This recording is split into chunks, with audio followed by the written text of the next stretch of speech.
Hi, and welcome to Chasing Hazel's Tales, a family history podcast that deep dives into our family history, DNA, and special connections. I'm Kim McLaughlin. And I'm Laura Ireland, and we are Hazel's granddaughters. Today we're wrapping up Hazel's journey, a journey we never would have known if it wasn't for her mother, Georgia Laing, and her brother, Carl Laing. They were the keeper of the memories, and thanks to them, we have a better understanding of her life and the lives of our family. Right, and so to recap, just so you can get on the same page, our grandmother was Hazel Hensler Laing Burgoyne, born in 1909, adopted into the Laing family in Enfield, Maine. Her adopted parents are Roscoe and Georgia Laing. Her husband is Stan Burgoyne, and she has 3 children, Georgia, Patricia, and Roscoe Burgoyne, who is our dad. We have no more references of Mr. Gerald Humphrey from previous episodes. He was the biological dad of Roscoe Burgoyne. We don't know if he's aware if he has a biological son or not, but we've not seen any more written references anywhere after, say, 1934.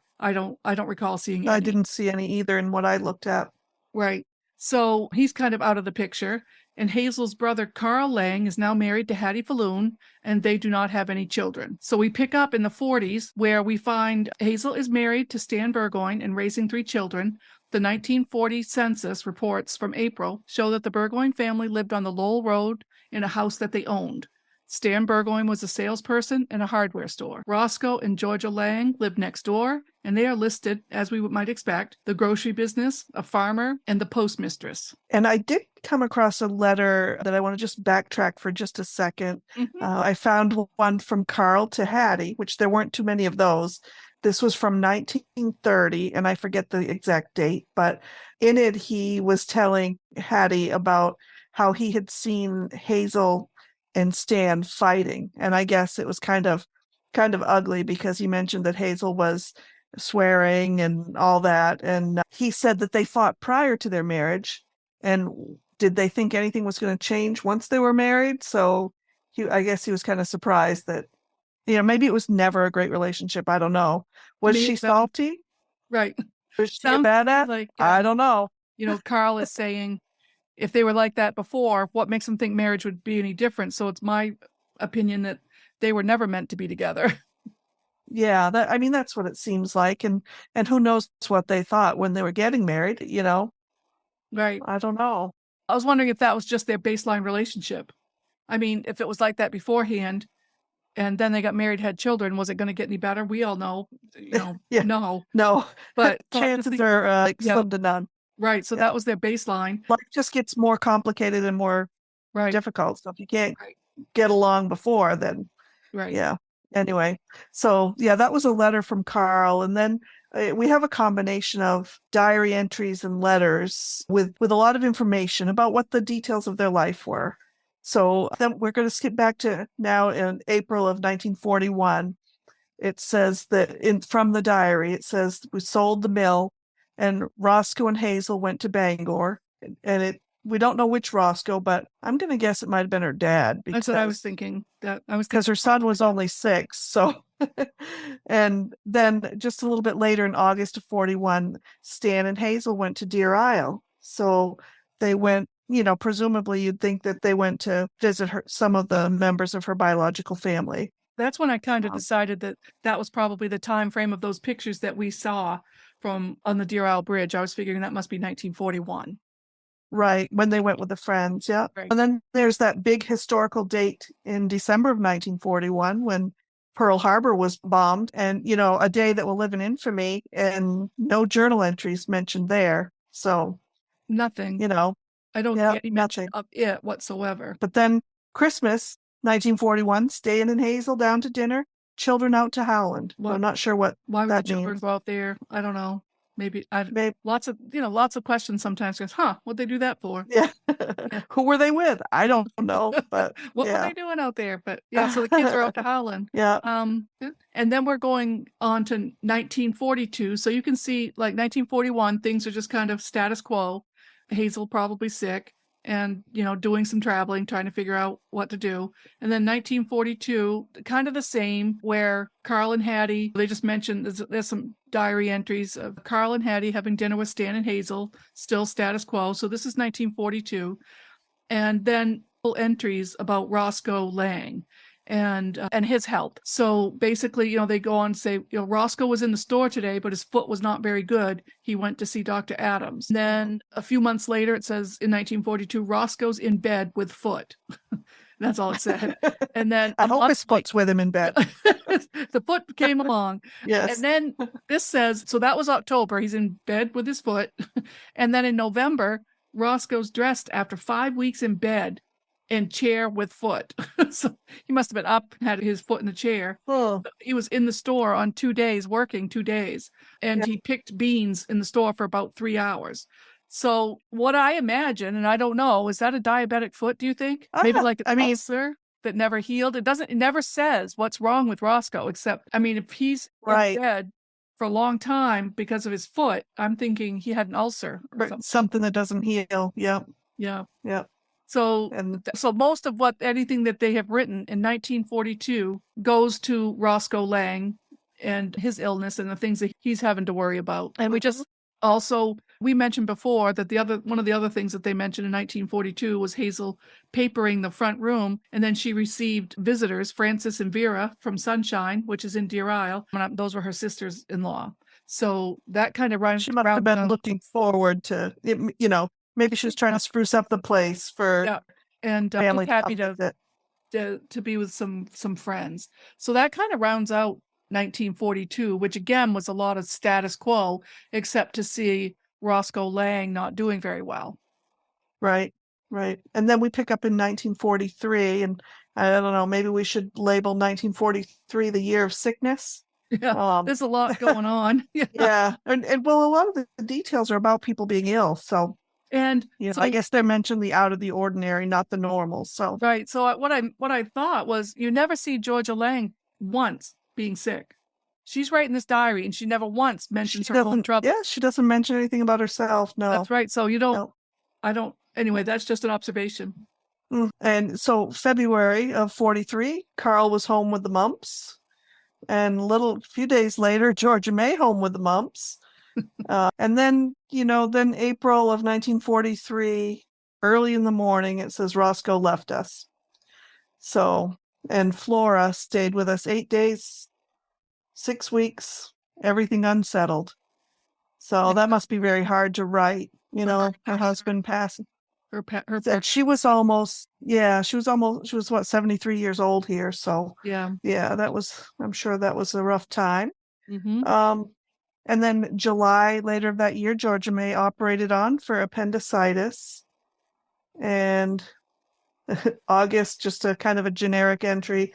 Georgia May went to Howland this PM to stay for a while. Yeah.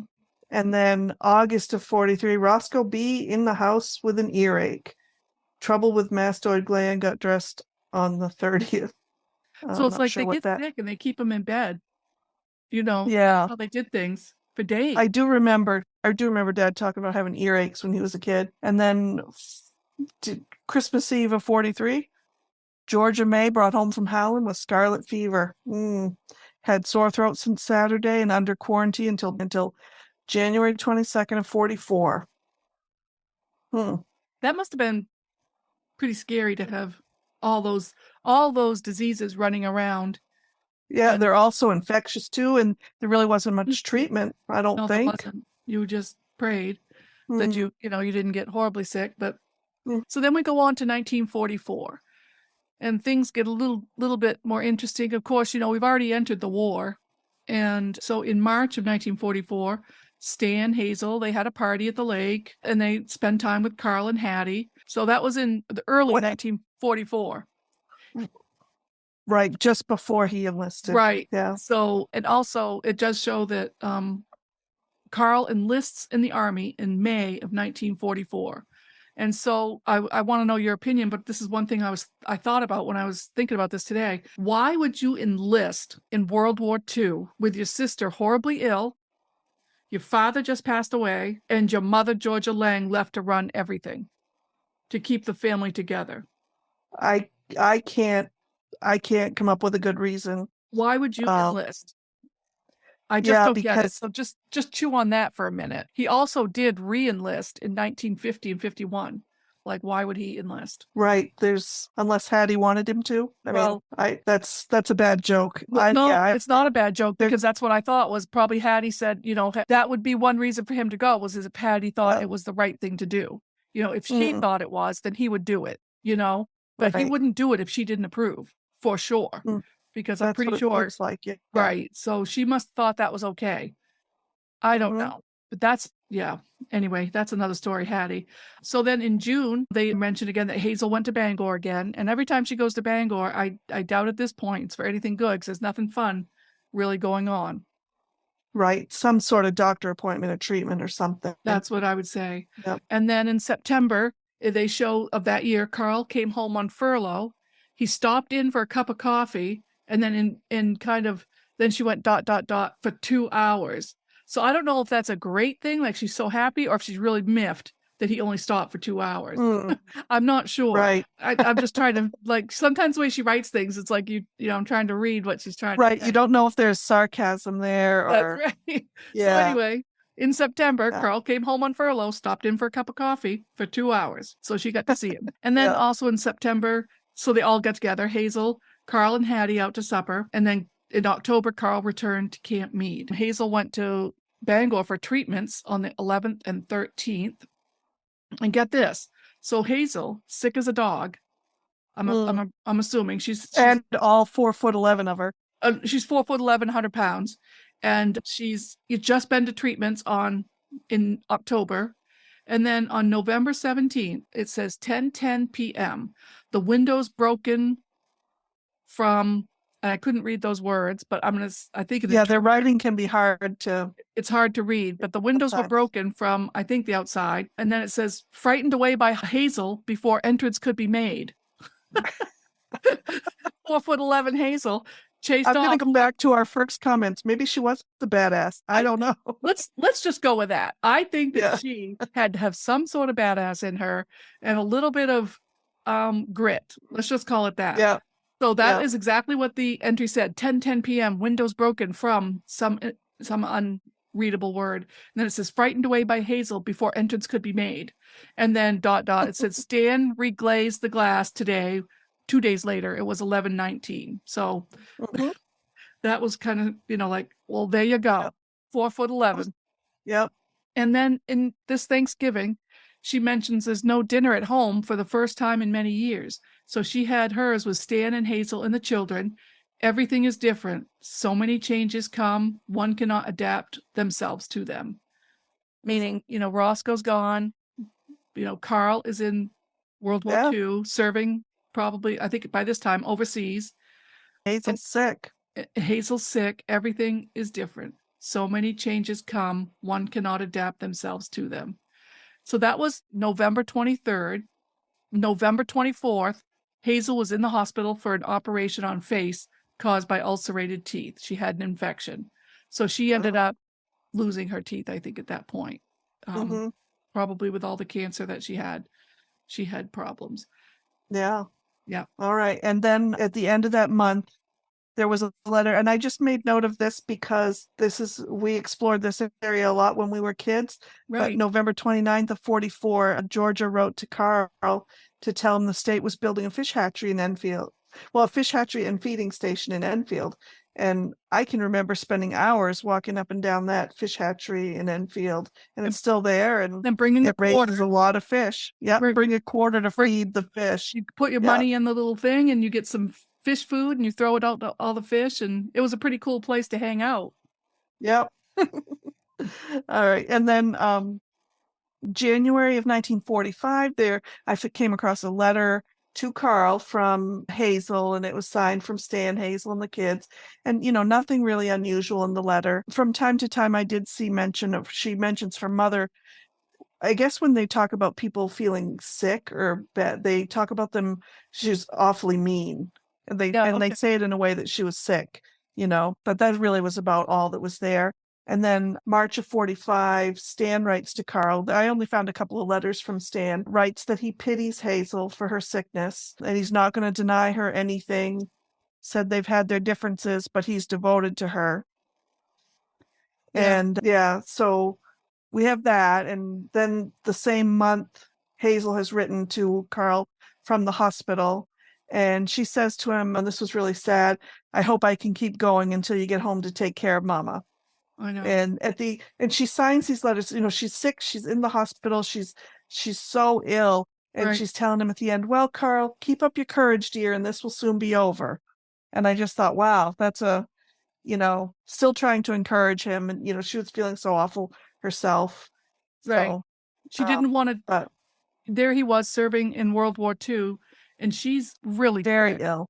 She's Yeah. very ill, and she's trying to give him a pep talk. Right. Yeah.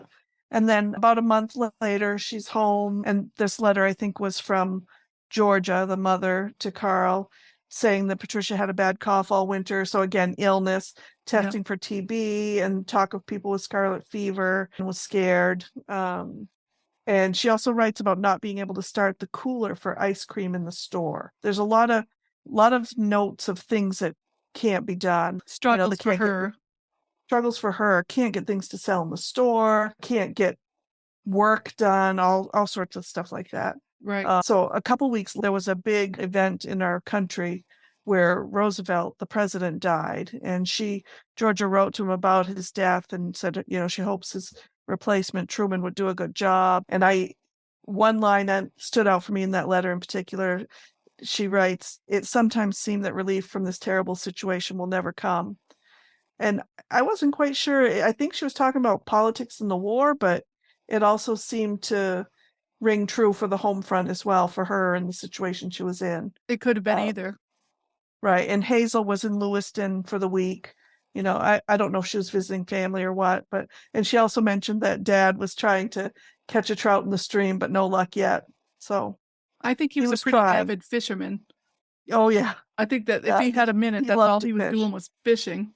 Yeah. Maybe he was fishing by the fish hatchery. I don't know. Well, he might have had more luck there. I could see him being a little devil. Grab it. Yeah, just be a little devil, just kind of sneaking in there and say, "Oh, look, here's a fish," and going home. Yeah. All right. So we carry on in 1945 with a letter from Hazel that she says, "I haven't had an X-ray treatment in a long time. Dr. Ames said they won't do any more good. Going to talk to another doctor." And then in that same month, Georgia writes to Carl, so full of excitement, at 9:17 this morning, the announcement came that the Germans have surrendered. And that was a big deal. She wrote about that as well in her journal. So this was a letter that she wrote that we have here, but also in her journal, she writes the day that Japan surrenders, the day that Germany surrenders, and she writes what military figure was where. So she would write about Patton and all these other names and what theaters they were in charge of. And so she was kind of keeping up on where the people were in the World War. It was really quite interesting that she would write those things down. So anyway, Germany has surrendered. Good news. So a few weeks later, Hazel went to Boston over the weekend. And then in July, this is from Georgia, it says Hazel is sick with the intestinal flu. It's going around. Georgia May, working in the hardware store, so I have to get along with Patricia, and it's no fun. I don't think she'll ever learn. She don't like work of any kind.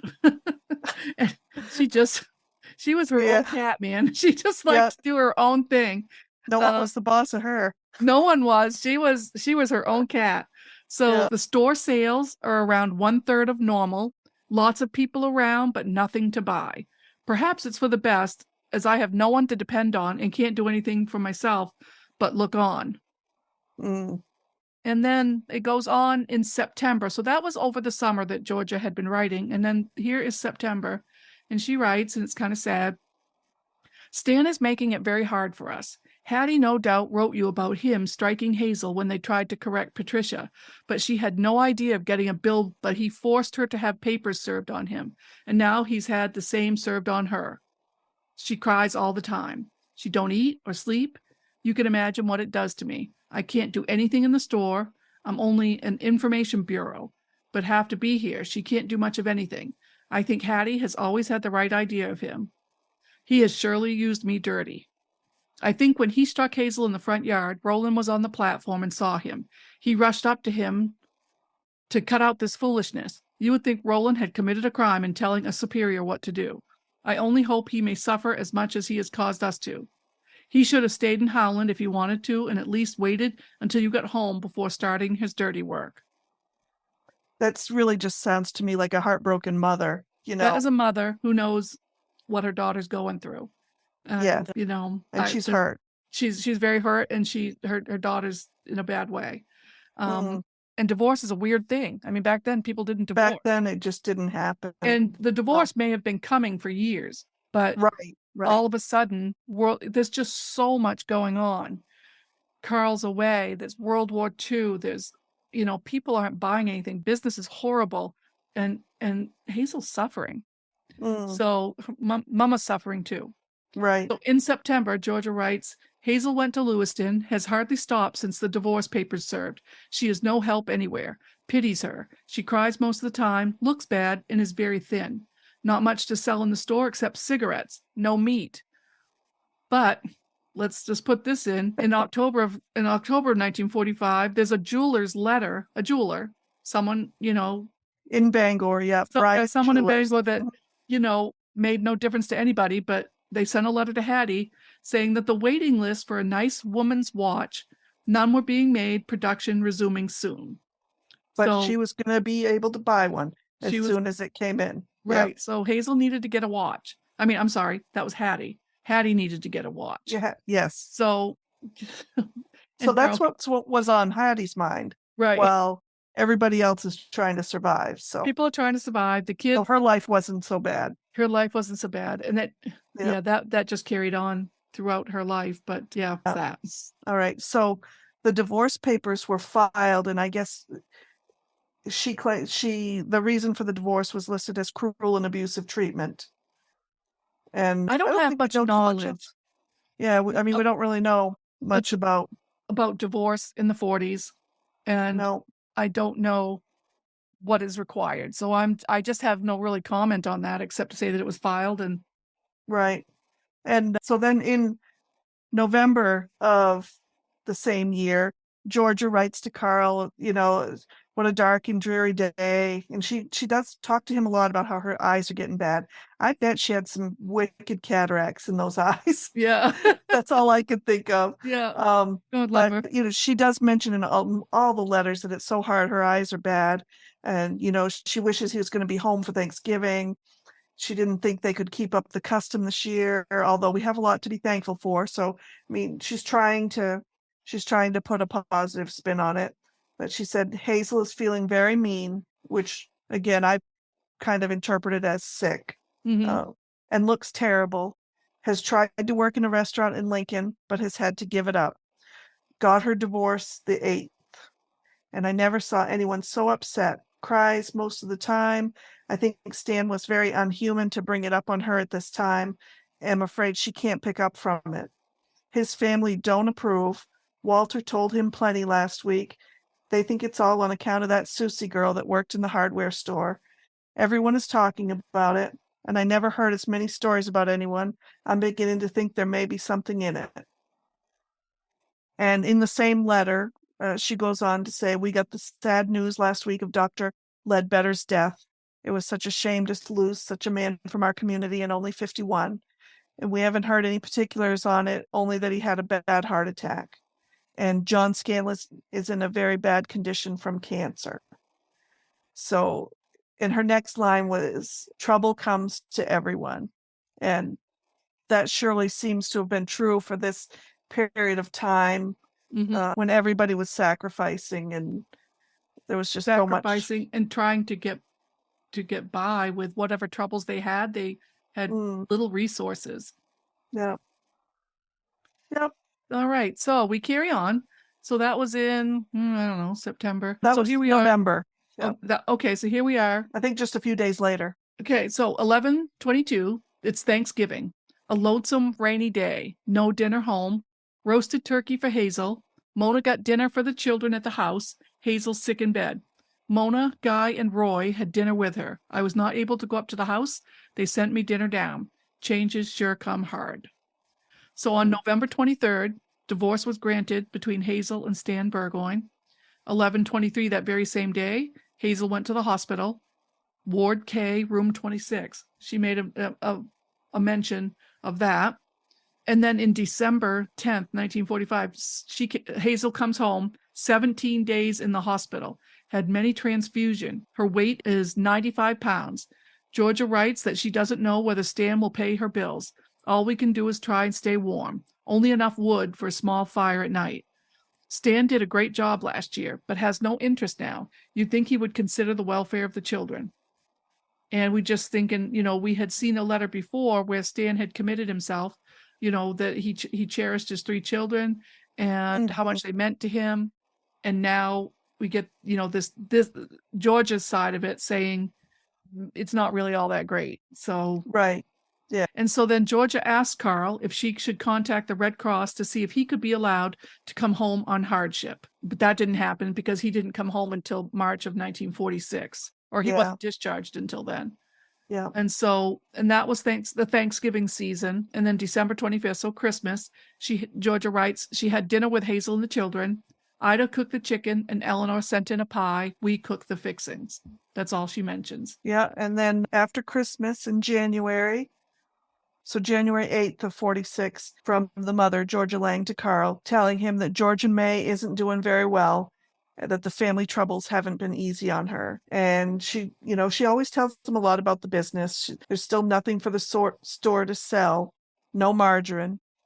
And she said, Hazel is some better, but has to do so much that getting better comes slow. And Stan is sure acting like a high school boy or even worse. Mona has been good to help Hazel, so it's all right. And she's getting the meals for the children at the school now. I'm not really sure how that works, but it sounds like everybody's getting fed, so that's good. Right. And a little bit later, Georgia writes to him that Hazel's supposed to go to New York for a cell treatment, but she gets discouraged and don't think it will do any good, so don't know what she'll do. And then March, Hazel left at 2:30 with Monroe and Olive Tuesday to go to Boston for a treatment. And then the next entry we have is the end of the month when Carl was discharged from the Army. Right. Yeah, and we came across there's a job application from Hazel, and you've heard all these descriptions of how she's so ill and she's down to 95 pounds and she's so sick. And she's in May of 1946, she is applying for a job. And it doesn't say where the place is. It's a generic looking application, but the work desired was to pull threads. And these are the descriptions in the application. She's 4'11". She's 86 pounds. And it asks the marital status. So she puts divorced. And it says, how many persons do you support? And she says 3 children. And then there's another category for others, and it says 14. So I don't know what that means. But the crazy part of this whole thing is the application lists a question: what physical defects have you? And Hazel lays it all out there. She wrote it in. The list is long and it continues on the back. So she tells him she's got cramped toes and rheum in the knees. And I guess that must be like rheumatism, maybe like arthritis or just I would think so, yeah. pains. So anyway, it's got to be some discomfort in the knees. No strength, hip joints are lame, enlarged spleen, a catch in her back, a sore neck, lame arms, leukemia, eyesight failing, and rheum in the hands. So but I need a job. Yeah, she needed a job, and because there are some notes about her, like down to almost no money, right. having to repair her glasses for $3 pretty much broke the bank. Right. And and then on October 7th of 1946, so that's just not even 5 months after that job application, Hazel was operated on and her spleen was removed. And then on October 15th of 1946, she died. And her funeral was on October 17th. That was just a few months later. Mm-hmm. So she was that close when she was applying for a job. Well, she was trying to the end. Yep. Right. There were no safety nets. No. She had 3 children and 14 others depending on her. Whoever the other 14 were. It may have felt like she had thousands of people depending on her or something, So right. She had all these people around her, and especially her mother, mm-hmm. and everything. So, yeah, things went horribly wrong. Mm. So that was in October.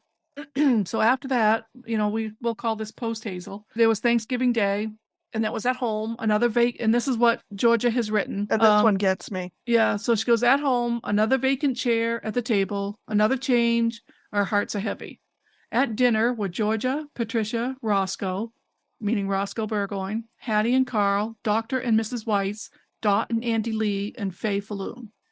And then in Christmas, it says the first one without Hazel.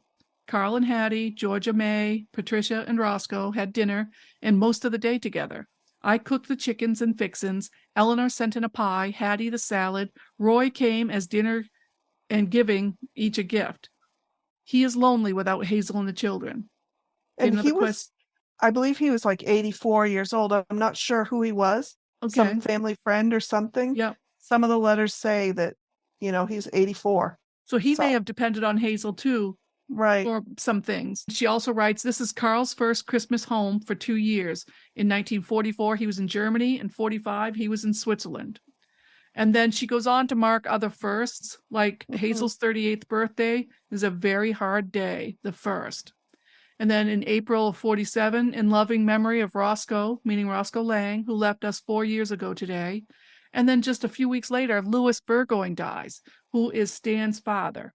So there's another close family person that has passed away. Yeah, there's only a few entries left, really. May 11th of 47, snow began at 2 p.m. and still snowing hard. From 10 to 12 inches has fallen. Telephone and power poles are broken and wires are on the ground. The worst snowstorm on record from May 11th and with very heavy wind. Ooh, that must have been a mess. Yeah. Snow cleared about 3 o'clock p.m. on the 12th. It took a whole day. Then, yeah. And then on May 30th, Carl took flowers to the cemetery at 8:30. I went at 10, stayed until 12 after the salute to the dead. Oh, so that was the Memorial Day thing.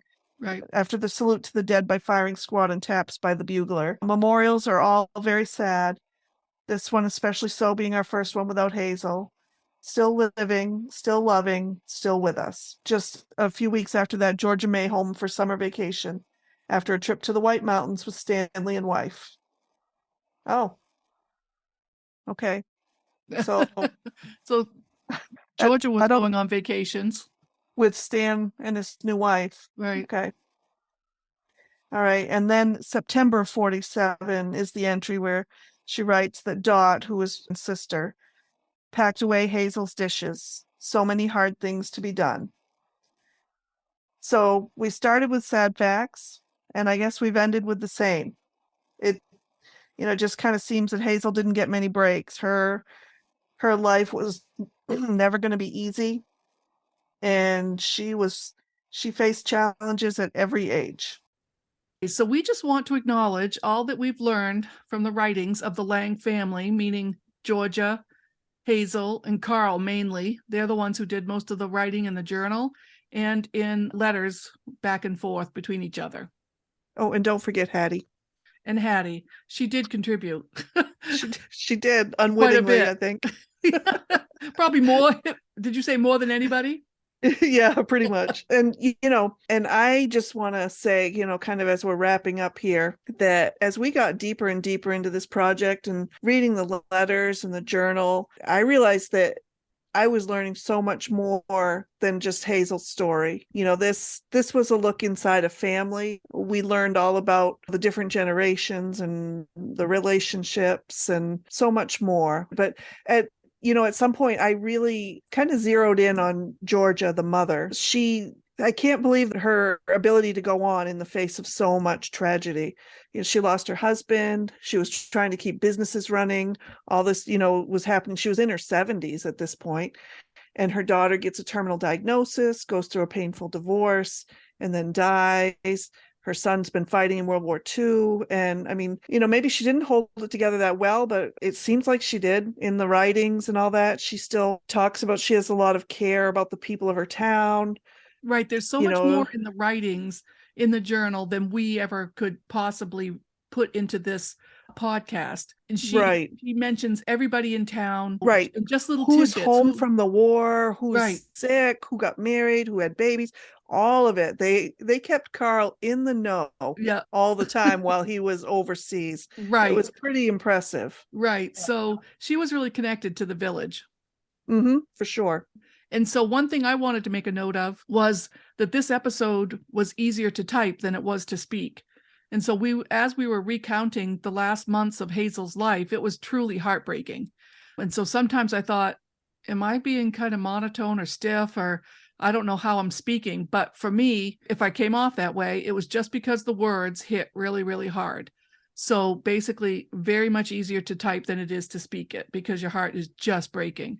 Right. As you're reading it, or, looking at it, and you're realizing that, oh my, this was the definition of her life. This Right. was This was our when grandma. and this Yep. is what our father experienced. Right. Because we can't forget that. We have to, right. So just for one little second, there's little Roscoe, who was the witness. Yes. To all What this. did he witness? There was a lot of pain and suffering and doing without and loss and, just Unimaginable. so much. And I can't believe he did as well in life as he did with Exactly. all this as a background, Right. And so if we have been focusing on this family in this little village, and if you can just imagine magnifying that all over the United States and all over the world, everybody was suffering because of this war. I mean, so there were probably similar stories. I mean, just so hard to navigate a normal life in that type of environment when you can't get anything, you can't sell anything, you have to ration food, you have to do all of that, all, for the war effort, and of course, very good reason, but it was really difficult. Everything was very difficult. Right. And so many of the fathers and the men were away from home for years. It wasn't just a few months, it was years. Right. So it was tremendous sacrifice on everyone's part. So right. So it's a little history lesson, it's a little family lesson, and we learned more than we ever thought we would in this project. And we went looking to find out who was our grandmother, Hazel Laing, and we found out. We found out a lot. Right. So one thing, sometimes some of the things I would think about, one of the ways I thought I might share this story at one time was writing a book. And I thought about it, but I have a full-time job and it's kind of hard. So you and I had put this project together, but if I was ever going to write a book about Hazel, I already had it figured out. It was going to be called Sorrow So Deep, because once that sadness sets in for her, it never lifted. It just kept getting deeper and deeper. And I just don't know if there was any bottom to that sadness or to that sorrow. Right. Certainly she had her share of heartbreak. Right. Yeah. And, for me too, sometimes thinking about, sometimes people throw around that question, if there's someone in history you could have a conversation with, who would it be and why? And I think that, maybe we both agree on this one. I would love it to be one of our ancestors. And I think Hazel would be the one I would start with. Still, I think the curiosity is more for me after we've gone through this project. I mean, we know more, but now I want to know more still, now that we've done this. I really wish we would have known her, but. Right. And I think we should have Dad and Hazel on the same bench. If they're going to talk to us, they have to sit with us both. I want both of them. I don't know, because I just think it might be a nice little reunion. But yeah, that's one question that don't you wish you could answer, or don't you wish you could have come true? But anyway, you folks might be wondering now, what are we going to do? Right? We've done all this, but we have some ideas and we've been playing with them. And, there's ideas maybe to bring more stories or conversations. If you've enjoyed this collection of stories, please send us a note. Let us know. You can do it at our email on chasinghazelsTales@gmail.com or on any of our social media pages. Anybody's, just go right ahead. Just stay tuned, but let us know. And don't forget to rate and review and follow Chasing Hazel's Tales on your favorite platform, just so we know that you're listening. And we're going to give it one last plug. If you get an itch to donate, please go to the Maine Children's Home website and donate in Hazel's name if you want to, if you're so moved to do so. But, there's a lot of children that do need our help, and the holidays are coming up, and it would be a great thing to do. Right. So until next time, maybe you can ask about your family history, write some things down, make a little project, get together with a sibling and find out the story of your family, where they come from, how'd they get here, and what was life like. So until then, take care.